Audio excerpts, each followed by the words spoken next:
بسم اللہ الرحمن الرحیم۔ میرے بھائیوں اور بہنوں، ایک حدیث پاک میں آتا ہے جب انسان کو قبر میں رکھا جاتا ہے تو عذاب قبر پاؤں کی طرف سے اس کی طرف بڑھتا ہے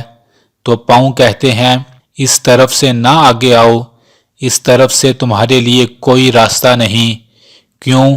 کہ یہ بندہ جو اس قبر میں لیٹا ہے یہ ہر رات سورۃ الملک پڑھا کرتا تھا۔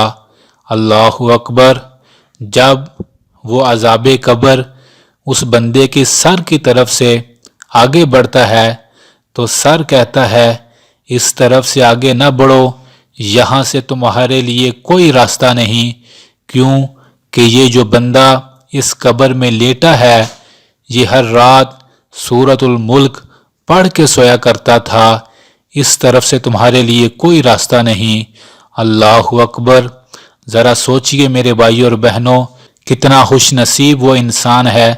جو ہر رات 5 منٹ لگتے ہیں سورۃ الملک کو پڑھ کے سوتا ہے، پھر یہ سورۃ الملک اس کو عذاب قبر سے بچا لیتی ہے اور اس کی قبر کو روشن کر دیتی ہے اور اس تنہائی میں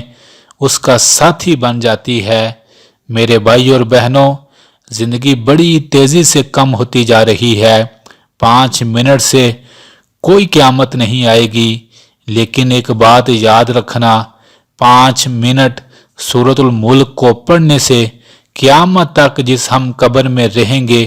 اس قبر میں ہمیں بہت بڑا سہارا اللہ کا قرآن سورۃ الملک مل جائے گی۔ آئیے آج سے ہم پکی نیت کرتے ہیں، ہر رات سونے سے پہلے سورۃ الملک کو، موبائل آپ کے پاس ہے اس کو سرچ کریں، ہر رات سونے سے پہلے پڑھیں اور سنیں پھر سوئیں، تاکہ جب ہم قبر میں جائیں تو یہ عظیم خوبصورت قرآن ہمارا ساتھی ہو۔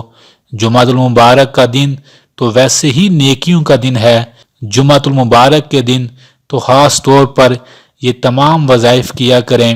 اور ہر رات نیت کریں، ہر رات سورۃ الملک کو ضرور پڑھ کے سوئیں۔ اللہ ہمیں عمل کرنے والا بنا دے، آمین۔